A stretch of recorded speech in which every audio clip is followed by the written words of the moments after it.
इधर ध्यान देना, ये हमारे सामने इस बारी अब ये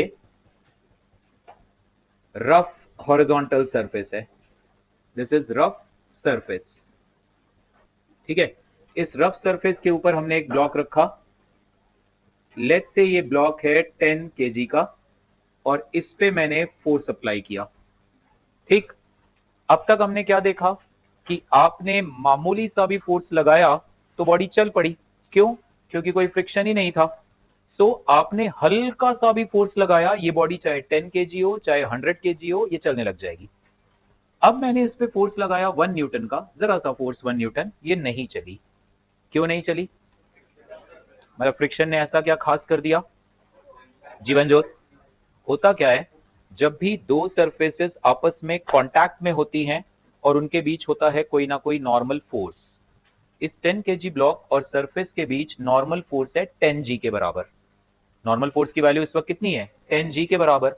तो फिर अगर दो सरफेस आपस में कांटेक्ट में हैं और उनके बीच कोई ना कोई नॉर्मल फोर्स होने का मतलब है धक्का मुक्की हो रही है, नॉर्मल फोर्स होने का मतलब है वो दोनों सरफेस एक दूसरे को पुश कर रही हैं, normal force is a pushing nature. तो उन दोनों सरफेसेस के बीच अगर स्लाइडिंग होना चाहेगी तो फ्रिक्शन एक्टिव हो जाएगा। उन दोनों सरफेस के बीच अगर स्लाइडिंग होना चाहेगी तो फ्रिक्शन उस स्लाइडिंग को, उस रिलेटिव मोशन को अपोज करेगा। So friction force is the force between two contact surfaces. यहां पे ये रफ सरफेस ऐसे और ये ब्लॉक का लोअर सरफेस, किन दो सरफेसेस के बीच स्लाइडिंग होना चाह रही है? इस सरफेस के बीच और इस सरफेस के बीच। ये वो दो सरफेसेस है जिनके बीच में स्लाइडिंग होना चाह रही है। क्यों स्लाइडिंग होना चाह रही है? क्योंकि तुमने इस पे कितना फोर्स लगाया है? 1 न्यूटन का। वर्टिकल फोर्सेस में दिखा नहीं रहा, चेक कर लेना। इन दो सरफेसेस के बीच नॉर्मल फोर्स होना चाहिए। अगर नॉर्मल फोर्स ही नहीं है तो फिर फ्रिक्शन का कोई काम ही नहीं है। दो सरफेसेस आपस में जस्ट एक दूसरे को छू रही हैं ऐसे, जस्ट ऐसे, नॉर्मल फोर्स नहीं है, मतलब एक दूसरे को धक्का नहीं मार रहे, फिर फ्रिक्शन नहीं लगेगा। ठीक है, सो इस केस में तुमने 1 न्यूटन का फोर्स लगाया, अब इन दो सरफेसेस के बीच में स्लाइडिंग होना चाहती है तो फ्रिक्शन आएगा। क्योंकि नीचे वाली सरफेस रेस्ट पर है, ऊपर वाली सरफेस को तुम आगे ले जाना चाहते हो, इस ब्लॉक को आगे ले जाना चाहते हो, तो नीचे वाली सरफेस ऊपर वाली सरफेस पर सरफेस के पैरेलल एक फोर्स देगी जो रिलेटिव मोशन को अपोज करेगा। This is friction. क्या होता है फ्रिक्शन फोर्स? दो सरफेसेस के बीच रिलेटिव मोशन अगर आने की टेंडेंसी है, यहां पे रिलेटिव मोशन की टेंडेंसी है, रिलेटिव मोशन है नहीं क्योंकि ये ब्लॉक चला नहीं है, रिलेटिव मोशन है नहीं, रिलेटिव मोशन की टेंडेंसी है, तो फ्रिक्शन आएगा और उस रिलेटिव मोशन की टेंडेंसी को अपोज करेगा। कौन सी सरफेस आगे जाना चाह रही है? 1 न्यूटन, तो उस पे पीछे की ओर लगेगा ऐसे स्मॉल एफ, तो सरफेस पर आगे की ओर small F. This is static friction force. जब भी दो सरफेसेस के बीच स्लाइडिंग होना चाहती है तो स्लाइडिंग को अपोज करने के लिए फ्रिक्शन आता है। अगर स्लाइडिंग हुई नहीं, होना चाहती थी बट हुई नहीं, तो फ्रिक्शन कैसा होगा? Static in nature. और अब न्यूटन के लॉज, क्योंकि ये 10 kg का ब्लॉक रेस्ट पे है, रेस्ट पे है तो इस पे लगने वाले फोर्सेस क्या होने चाहिए? बैलेंस। तो इसका मतलब ये फोर्स भी कितना लग रहा होगा? 1 Newton. This is called static friction force.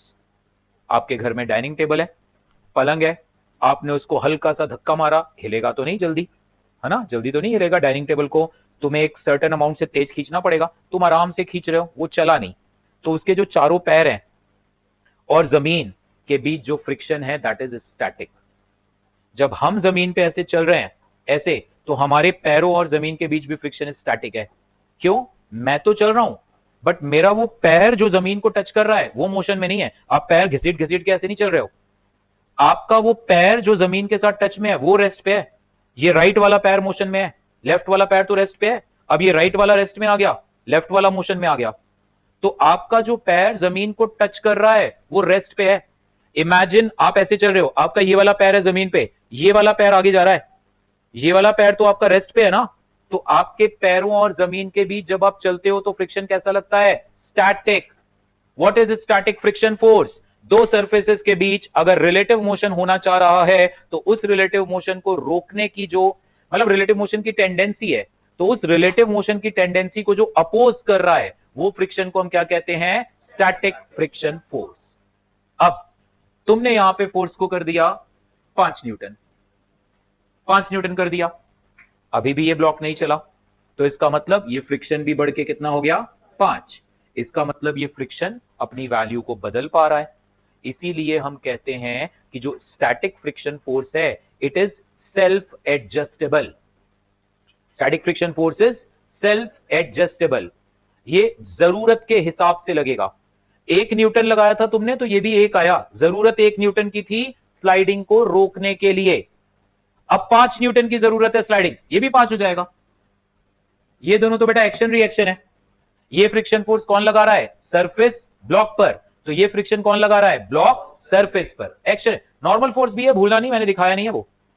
तुमने ये फोर्स को कर दिया 10 न्यूटन, तो ये भी कितना हो जाएगा, ये भी हो जाएगा 10 न्यूटन।